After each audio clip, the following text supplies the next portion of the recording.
오늘은 종려주일로 섬깁니다. 다 아시겠지만 예수님께서 십자가 고난과 죽음을 앞두고 현재 주일이고 당시는 안식일 다음 날인 첫날에 예루살렘에 입성하셨는데, 그때 예수님께서 그냥 걸어가신 것이 아니라 어린 나귀를 타고 가셨고, 또 그때 예루살렘에 사는 사람들이 그 종려나무를 들고 호산나 호산나 다윗의 왕이여 라고 하며 예수님의 입성을 환영했습니다. 그래서 기독교에서는 부활주일 전주일을 종려주일로 섬기며 예수님의 예루살렘 입성을 또 기념합니다. 그러나 예수님의 우리 기독교는요, 종려교회를 단순히 예수님의 예루살렘 입성만을 위해서 기념하는 것만이 아니라 예수님의 왕되심을 기억하는 날이어야 합니다. 예수님께서 3년 동안 공생을 하시면서 신비로운 기적을 많이 행하셨습니다. 그런 기적을 본 이스라엘 백성 유대인들은 그 예수님이 자신들의 고난과 역경을 해결해 줄 뿐만 아니라 그 로마의 식민지로부터 해방시켜 주실 세상적인 왕으로 모시고자 했습니다. 그러나 예수님께서는 그런 유대인들의 왕을 세움을 거부하셨고 심지어 피하시기까지 하셨습니다.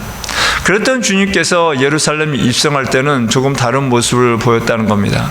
이전에는 늘 걸어 다니셨던 분인데 이번에 마지막 예루살렘 입성할 때는요, 한 번도 타보지 않은 어린 나귀를 준비하라고 하셨고 그 어린 나귀를 타셨고, 또 예전에는 당신을 왕이라고 지칭하는 자들의 그 말을 거부하셨는데 이번에는 그 예수님을 향하여 왕이라고 부르짖을 때 아무 말씀 안 하시고 침묵으로 인정을 하셨던 겁니다.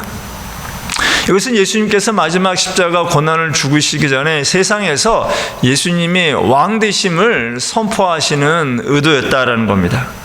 그렇기 때문에 종려주일을 맞이하는 모든 그리스도인들은 예수님의 예루살렘 입성만을 기뻐하는 것이 아니라, 기념하는 것이 아니라 예수님이 나의 왕 되심을 다시 한번 기억하고 마음속에 새겨야 하는 날입니다. 예수님이 나의 왕이시고 그 왕이신 예수님을 따라가는 제자의 삶을 살겠다라는 그 마음의 고백과 결단이 있는 그런 종려주일 되어지기를 간절히 소망하고 축복합니다. 근데 왕이신 예수님은요, 늘 기도하시는 분이었어요. 심지어 밤을 새면서까지 기도하셨고 그 십자가 고난을 받으시기 전 마지막까지, 그 마지막 목요일 저녁 새벽까지 예수님은 겟세마네 동산에서 기도하셨다는 겁니다. 본인을 위해서 기도하셨고, 더 나아가 하나님의 나라와 의를 위해서, 뜻을 위해서 기도하셨고, 또 남겨질 제자와 더 나아가 앞으로 그리스도를 믿을 미래의 신도들, 성도들을 위한 대제사정적 중보 기도를 하셨던 분입니다. 그렇기 때문에 우리 예수 그리스도를 믿고 따라가는 자들, 예수님을 닮아가는 자들은요, 마땅히 예수님처럼 기도하는 자가 되어야 합니다. 특별히 중보 기도하는 자가 되어야 할 줄로 믿습니다. 예수님을 닮아가는 사도 바울도 늘 기도했고, 또 그가 개척했든 안 했든 교회를 위해서 늘 중보 기도하는 자였습니다. 그 중보 기도한 것 중에 하나가 바로 에베소 교회를 위한 기도였습니다. 특별히 그래서 에베소에서는 에베소 교회를 중보 기도한 두 번의 기도가 소개된다라고 말씀을 드렸습니다. 첫 번째 기도는요, 1장 15절에서부터 23절이고 두 번째 중보 기도가 오늘 본문의 내용입니다. 그래서 본문을 보면요, 사도 바울이 어떤 마음으로, 어떤 자세로 무엇을 위하여 중보했는지를 알 수가 있습니다. 사도 바울이 본격적으로 중보 기도하기 전에 그는 먼저 하나님이 어떤 분이신지 하나님에 대한 선포를 하는 것을 보게 됩니다. 14절과 15절은 이렇게 말합니다. 이러므로 내가 하늘과 땅에 있는 각 족속에게 이름을 주신 아버지 앞에 무릎을 꿇고 비노니 라고 말하고 있습니다. 땅에 있는 족속이라고 하면은 우리는 쉽게 이해할 수 있을 것 같아요. 여러 민족을 이야기하겠죠. 이방인과 또 유대인들을 포함할 겁니다. 그렇다면 하늘에 있는 각 족속은 누구냐라는 거죠. 당시 헬라인들 중에 유대인들의 다수를 차지했던 바리새파 유대인들은요, 하늘의 천사를 믿었고 부활을 믿었습니다. 그래서 천사들을요, 또 다른 하나의 족속으로 보았던 겁니다. 그렇기 때문에 과거에 바리새파였던 사도 바울도 천사를 한 족속으로 보았던 거죠. 그러나 단순히 사도 바울이 바리새파 유대인이었기 때문에 천사를 각 한 족속으로만 본 것은 아니었습니다. 그가 하늘의 천사를 각 족속이라고 선포한 이유는 그 하나님께서 인간만 창조한 것이 아니라 하늘에 있는 천사들도 창조하셨다라는 것을 선포하는 겁니다. 더 나아가 하나님께서는 이 땅에 있는 모든 인간들만 다스리시는 분이 아니라 하늘의 천사도 다스리시는 하나님의 주권을 이야기하는 겁니다. 각 족속에게 이름을 주었다라고 얘기하죠. 여러분, 이름은 누가 줍니까? 보통 가정에서 어린아이가 태어나면요, 그 아버지나 또는 할아버지, 그 가정에 주권을 가진 분이 이름을 줍니다. 사도 바울은 지금 그것을 이야기하는 겁니다.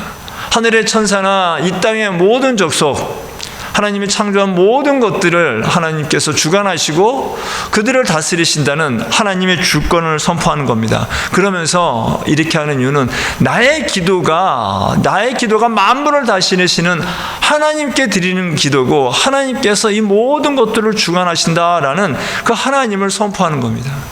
여러분, 내가 기도할 때 내가 하는 기도를 누가 듣는지, 어떤 분이 듣는지에 대한 확실한 믿음이 있고 신뢰가 있어야지 기도할 수 있는 것이지, 여러분, 이런 믿음과 신뢰가 없이 하는 기도는요, 중언부언이나 다름없습니다. 내가 기도를 하는데 누구한테 하는지 도대체가 알지 못하고 깨닫지 못하고 그냥 입술로 한다면 여러분, 그건 진정한 기도라고 말할 수 없는 거죠. 그렇기 때문에 기도하시는 우리는요, 내 기도가 하나님께 상달된다는 것을 꼭 기억해야 되고, 그 기도 들으시는 하나님은 전능하신 하나님이고 모든 것을 주관하고 다스리시는 하나님이심을 믿어야 할 줄로 믿습니다. 여러분, 우리의 기도는요, 허공 속에 외치는 그런 메아리가 아닙니다. 그냥 조금씩 사라지는 그런 것이 아니라 우리의 기도는요, 목적지가 있어요. 들으시는 분이 계셔요. 바로 전능하신 하나님이시라는 거예요. 그 기도하시는 분이 하나님이시라는 것을 우리는 그러니까 확실히 믿고 나아갈 때 우리는 기도하는 자세가 달라지는 겁니다. 그래서 사도 바울은 기도 자세가 다릅니다. 첫 번째 기도할 때하고 두 번째 기도할 때가 자세가 다른 것을 보게 됩니다. 두 번째, 오늘 기도할 때 어떤 자세를 합니까? 무릎을 꿇고 비노니라 라고 말하고 있습니다. 여러분, 유대인들이 전통적으로 기도하는 것은요, 일어서서 두 손을 들고 몸을 앞뒤로 흔들면서 기도하는 거예요. 이렇게 무릎을 꿇고 기도하지는 않습니다. 그러나 간혹 구약 성경을 보면요, 이렇게 무릎을 꿇고 기도하시는 분들도 있습니다. 엘리야가 그랬습니다. 북이스라엘에 3년 6개월에 가뭄으로 인하여 비가 오지 않자 갈멜산에서 무릎을 꿇고 머리를 무릎 사이에 대고 간절히 기도를 했어요. 그러면 에스라도 마찬가지였습니다. 이 바벨론 포로 귀환 후에 이 이스라엘 백성들이 이방인들과 결혼하는 것을 보고 그것을 회개할 때 무릎을 꿇고 기도했다라고 얘기합니다. 더 나아가 여러분, 예수님도 마지막 목요일 겟세마네 동산에서 기도하실 때도 무릎 꿇고 기도하셨다라고 말하고 있습니다. 여러분, 이렇게 무릎 꿇고 기도하는 거하고 서서 기도하는 거하고 어떤 게 더 편하겠습니까? 당연히 무릎 꿇고 기도하는 게 불편하죠. 여러분, 이렇게 무릎 꿇고 기도한다는 것은 간절함의 표현입니다. 겸손한 표현이고요, 절박한 마음을 표현하는 것이고, 정말 나의 모든 것을 내려놓는다는 항복의 표현이기도 한 거예요. 사도 바울은 지금 그 간절한 마음으로, 겸손한 마음으로, 절박한 마음으로 무릎 꿇고 기도했다라는 거죠. 여러분, 우리도 기도할 때 이런 간절한 마음으로 기도해야 할 줄로 믿습니다. 우리가 매번 무릎 꿇고 기도할 수는 없을 거예요. 그렇죠? 물리적으로 무릎 꿇고 하지는 못한다 할지라도 우리의 마음만큼만은 영적으로 무릎 꿇는 간절함으로 해야 될 줄로 믿습니다. 간절한 마음 없이 그냥 형식적으로 입술로만 하는 거, 남들에게 보여주고 내가 기도했다라는 그 자체로 스스로 만족하기 위한 그런 기도가 아니라 정말 하나님께 간절한 마음으로, 절박한 마음으로 우리가 기도하는 자가 되어야 할 줄로 믿습니다. 특별히 오늘 집사님 기도하시면서 참 간절한 마음을 느끼게 되는 것 같아요. 회중 기도든지 개인 기도든지 어느 곳에서든지 기도할 때마다 우리는 내가 정말 간절한 마음으로 기도하고 있는지, 내가 어떤 마음으로 기도하고 있는지를 우리의 마음을 뒤돌아봐야 할 줄로 믿습니다. 그렇다면 사도 바울이 간절한 마음으로 한 중보 기도는 무엇이냐라는 거죠. 오늘 본문에 세 가지 중보 기도가 나오는데, 첫 번째 기도는요, 그 에베소 교회 성도들의 속사람이 강건하여 그 안에 그리스도가 거하기를 중보했다는 겁니다. 16절과 17절은 이렇게 말합니다. 그의 영광의 풍성함을 따라 그의 성령으로 말미암아 너희 속사람을 능력으로 강건하게 하시오며 믿음으로 말미암아 그리스도께서 너희 마음에 계시게 하시옵고. 여기까지 하겠습니다. 여러분, 당시 헬라인들은요, 사람을 외적으로 썩어가는 이 육신을 겉사람으로 보았고, 육체가 죽어도 영원히 사라지지 않고 남아있는 인간의 본질적인 이 속사람을, 그걸 속사람이라고 보았습니다. 특히 이 속사람은요, 이성과 지혜를 통하여 그 진리를 인식하는 어떤 본질로 보았어요. 그래서 이성적이고 지혜로운 사람이, 속사람이 성숙하다라고 보았다는 겁니다. 그래서 사도 바울은 헬라인들이 주로 했던 이방 교회에 보내는 서신서에서 그들이 잘 알고 있는 이 겉사람과 속사람에 대한 이야기를 자주 하는 것을 보게 됩니다. 그러나 사도 바울이 말하는 속사람은 헬라인들이 말하는 이성과 지혜의 본질이 아니라, 이것은 그리스도를 믿음으로 말미암아 하나님께서 선물로 주신 성령으로 거듭난 영적인 자아를 말하는 겁니다. 여러분, 성령으로 거듭난 속사람은요, 하나님의 말씀과 뜻을 즐거워하며 하나님을 믿고 따라가면 순종하는 것을 기뻐하는 겁니다. 자원하여 행하는 겁니다. 그래서 로마서 7장 22절에서 사도 바울은 이렇게 말합니다. 내 속사람으로는 하나님의 법을 즐거워하되 라고 말하고 있습니다. 여러분, 그러나 우리 속사람이라고 해서 이 물리적 우리 안에 어떻게 살겠어요? 그렇죠? 우리 안에 또 다른 물리적인 속사람이 있는 건 아니죠. 여기서 이 속사람이라는 것은 바로 우리에 있는 마음가짐, 영적인 마음, 영적인 상태를 얘기하는 것입니다. 그래서 개육주의자 신학자인 존 머레이라는 분은요, 속사람은 겉사람과 대조되는 것으로 인격의 중심부에 성령으로 거룩해진 마음의 상태다라고 말하고 있습니다. 우리의 마음이라는 거예요. 우리의 속마음이라는 거예요. 이 속마음을 살아있기 때문에, 움직이기 때문에 우리가 사람이라고 표현했다는 거죠. 여러분, 우리의 육적인 겉모습의 외적인 것은요, 우리 안에 마음이 이끄는 대로 갑니다. 우리의 마음이 어디 있느냐에 따라 우리의 육신이 있고요, 우리의 마음이 어떠냐에 따라 말과 행동이 달라진다는 겁니다. 더 나아가 우리의 마음이 어떠느냐에 따라 기도하는 자세도 달라지고 하나님과 함께하는 자세, 우리 공동체나 어느 곳에서 달라진다라는 겁니다.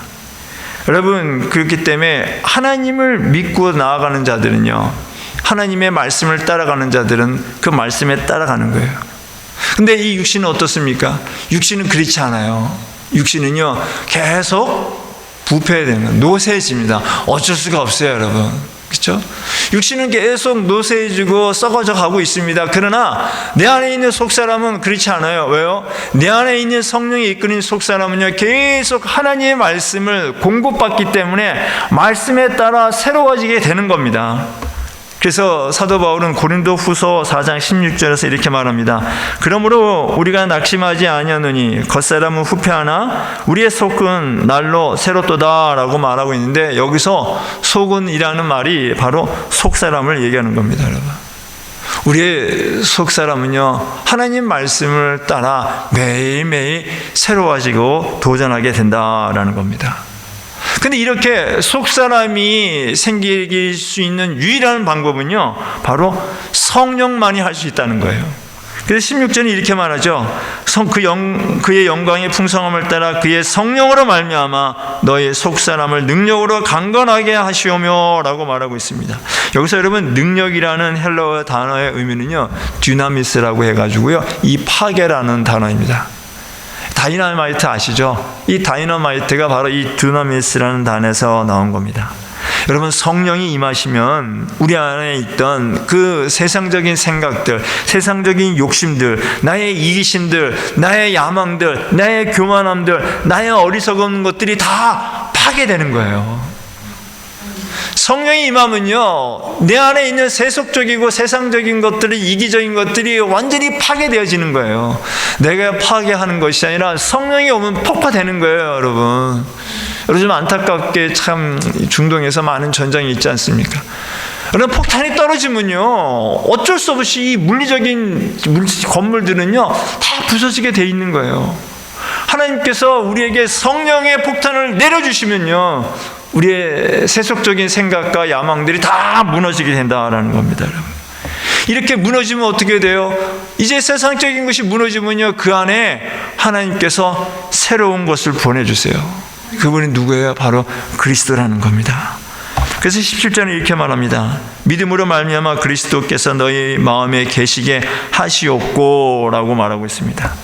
여러분, 이 17절 우리 한글 성경은 한 절로, 한 문장으로 되어 있지만 사실은 그 헬라 원어 성경은 그렇지 않습니다. 16절과 17절에 계시게 하시옵고까지가 한 문장이고 그 뒤는 다른 문장인데, 특별히 이 17절을 시작하는 헬라어의 원어는요 바로 목적적으로 이끄는 거예요. 그게 무슨 말이냐면 16절에서 한 말의 결과가 바로 17절이다라는 거죠.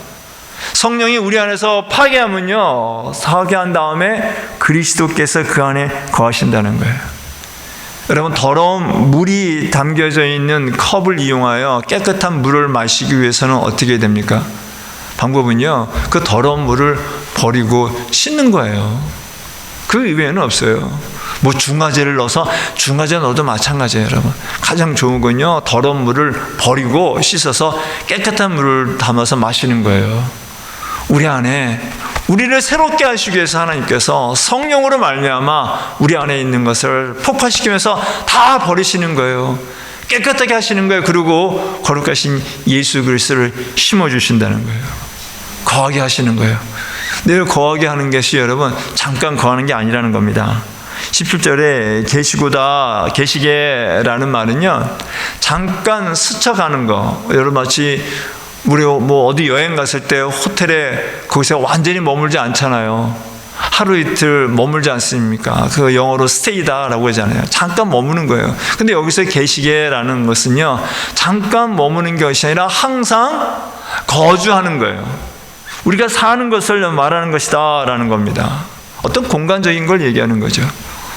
여러분, 에베소서를 시작할 때 그런 말씀을 드렸습니다.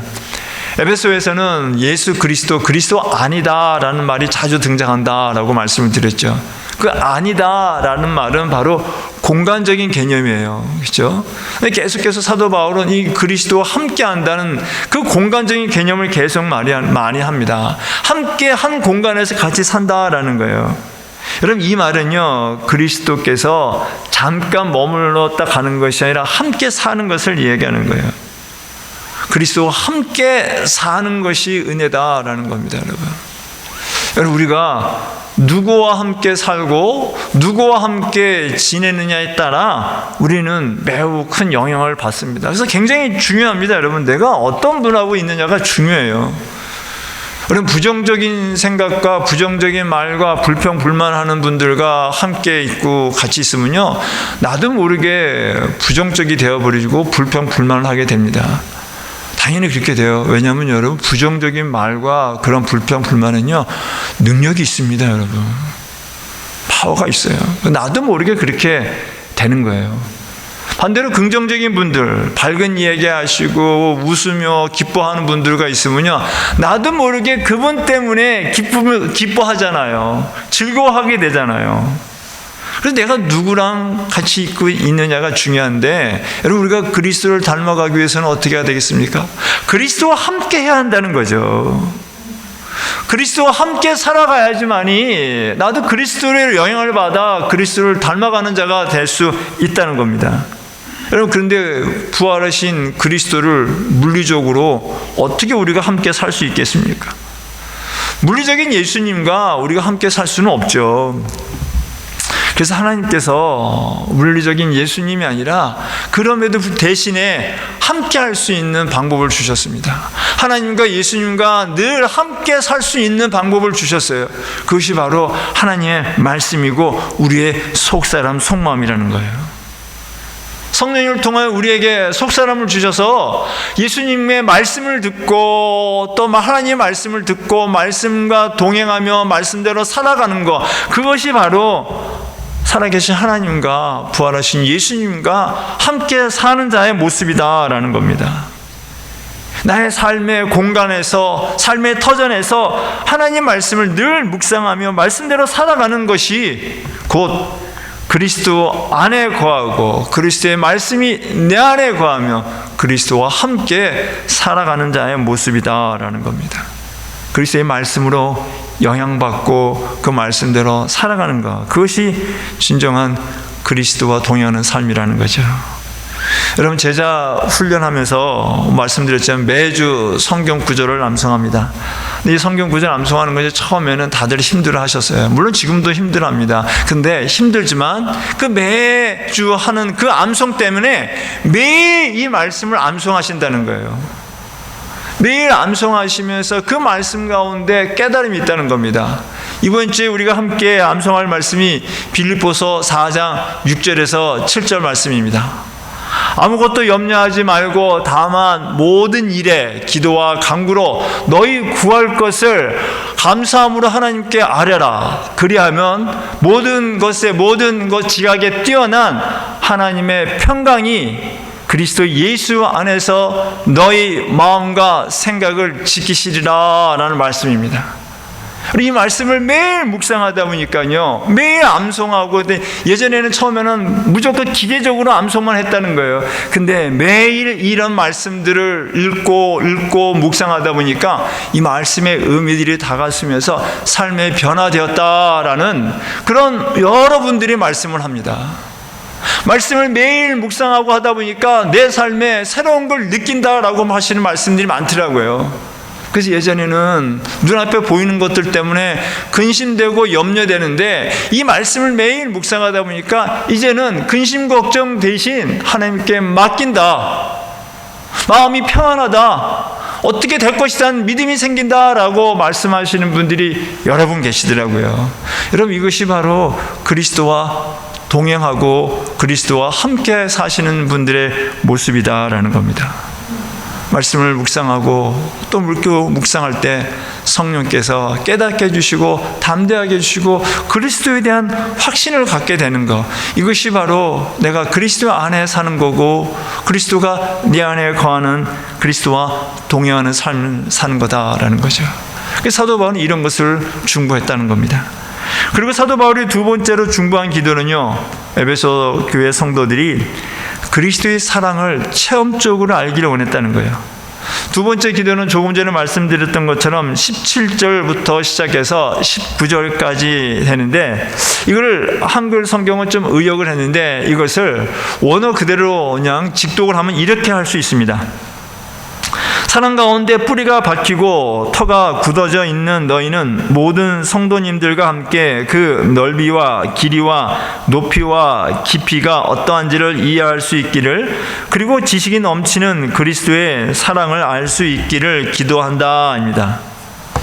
여러분, 사도 바울은 에베소 교회 성도들이 이미 교회 안의 성도들 사이에 사랑한다는 걸 이미 알고 있었습니다. 그래서 첫 번째 중보 기도할 때 너희들이 서로 사랑한다는 것을 듣고 내가 하나님께 감사의 기도 드렸다라고 말했습니다. 그럼에도 불구하고 이번에 또다시 사랑을 이야기합니다. 근데 이번에는요, 사랑의 본질에 대한 것을 중보 기도하는 겁니다. 여러분, 19절에서 말하는 넓이든지 길이와 깊이와 높이는요, 어떤 물질의 정도를 측량하는 차원입니다. 근데 이 차원이 무엇에 대한 차원인지 오늘 본문을 명확하진 않아요. 근데 문맥상 이것은 바로 그리스도의 사랑의 넓이고 길이고 높이고 깊이다라고 볼 수가 있습니다. 그래서 대부분의 성경은 다 이것이 그리스도의 사랑이다라고 봅니다. 근데 여러분, 그리스도의 사랑을 이야기하면서 그리스도의 넓이와 길이와 높이와 깊이를 이야기하는 이유는요, 그리스도의 사랑은요, 어떤 물리적인 측량적인 차원으로 측량할 수 없다라는 거예요.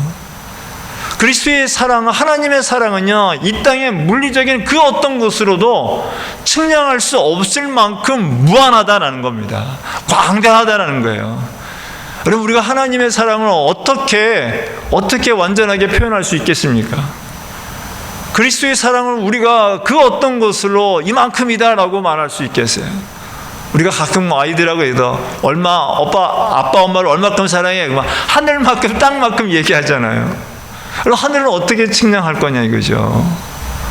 그나마 측량하고 비교하는 게 그 예수님의 그 십자가 사랑, 죽음으로 하는 사랑 아니겠습니까? 근데 여러분, 십자가로 죽는 그 사랑으로도 하나님의 사랑과 예수님의 사랑의 정도를 파악할 수가 없어요.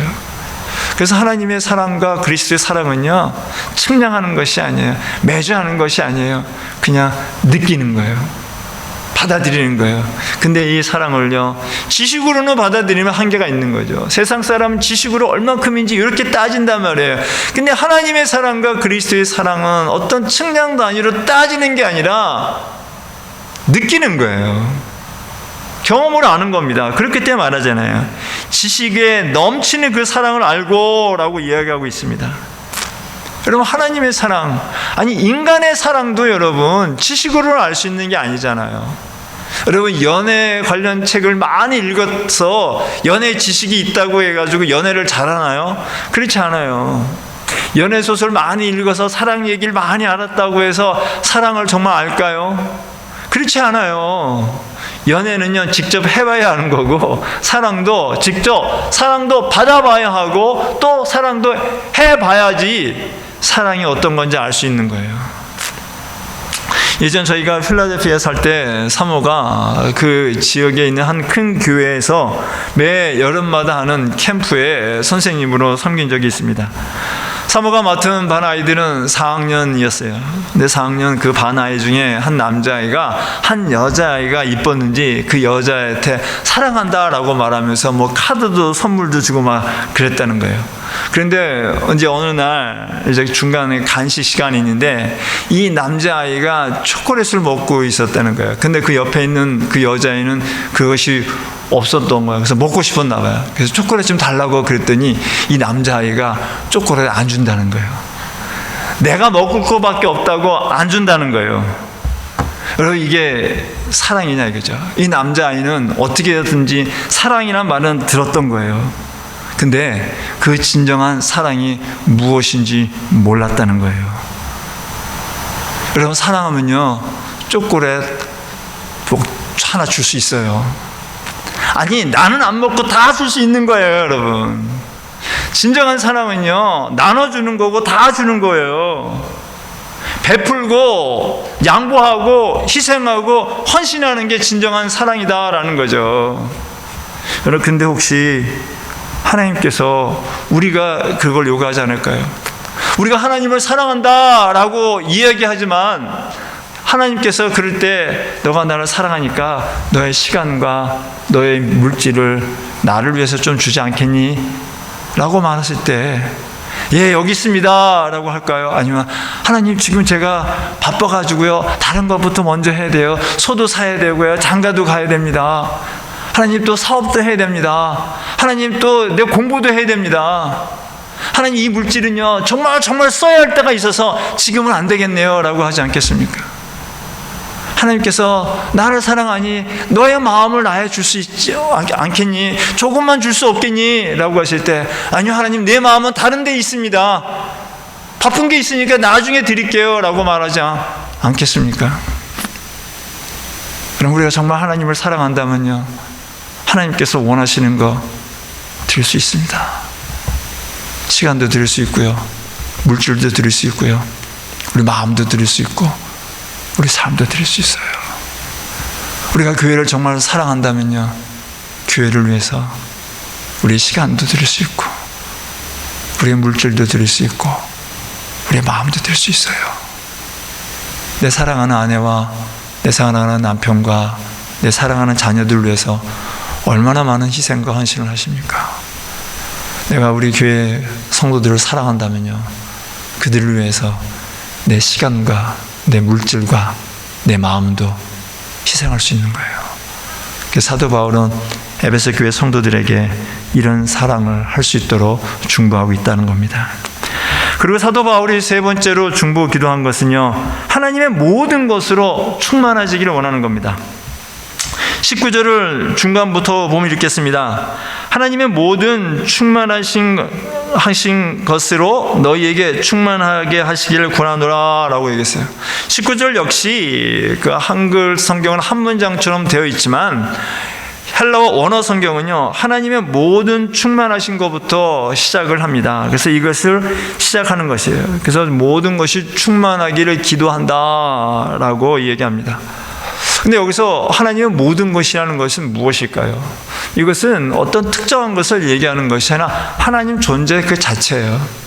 하나님의 가진 모든 것들, 하나님이 주신 축복도 있고요, 하나님이 주신 모든 것도 우리에게 주는 것이다 라는 겁니다. 근데 여러분, 이 하나님의 모든 충만함이 이 성도들에게 모든 충만하기를 구한다라고 얘기해요. 근데 이것을 자칫 보면요, 마치 에베소 교회 성도들에게 하나님의 모든 것이 충만하지 않기 때문에 모든 것을 충만하기를 원한다라고 우리가 들려질 수 있는데, 이거는 해석상에 여러 가지 좀 차이가 있습니다. 그래서 이렇게도 해석할 수 있지만 또 다르게 해석할 수 있어요. 이것이 하나님이 충만하기까지다라고 해석을 할 수 있습니다. 그래서 이것을 우리말 성경은요, 이렇게 번역을 했습니다. 지식을 뛰어넘는 그리스도의 사랑을 알아 하나님의 모든 충만하심의 정도에까지 충만하게 되기를 기도합니다 라고 얘기하고 있습니다.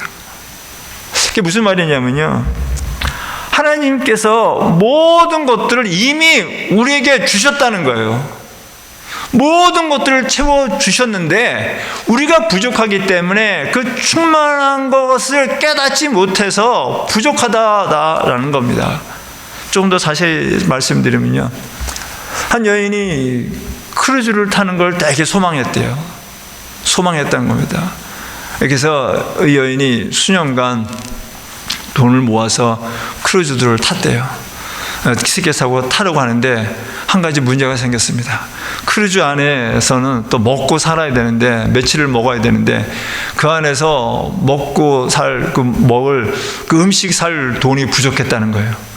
그래서 이 여인은 그것을 위해서 식사 대용을 몇 가지 음식을 챙겨갔다는 겁니다. 그래서 크루즈 하면서 이 여인은 식당에 한 번도 가보지 못하고 계속 자기 객실에서 자기가 준비한 음식을 먹었다는 거예요. 근데 마지막 날쯤에 돼서야 그 여인은 그 크루즈 안에 있는 모든 음식이 무료라는 걸 알았다는 거예요. 크루즈 탈 때 그 티켓에 그 모든 것이 다 포함됐다는 거예요. 근데 모르다 보니까 그렇게 먹을 것이 풍족했음에도 불구하고 전혀 누리지를 못했다라는 거죠. 여러분, 이런 걸 하는 겁니다. 하나님께서 우리에게 필요한 모든 것들을 이미 주셨다는 거예요. 하나님 존재 자체로 우리에게 주셨고 우리에게 많은 것들을 주셨는데 우리의 부족함과 우리의 무지함과 우리의 연약함 때문에 그 하나님의 충만한 것을 누리지 못한다는 거예요.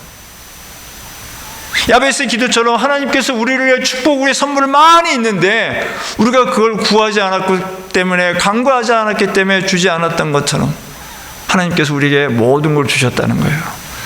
우리 일상의 삶에 이루어지는 모든 일 속에는요, 하나님이 존재하십니다.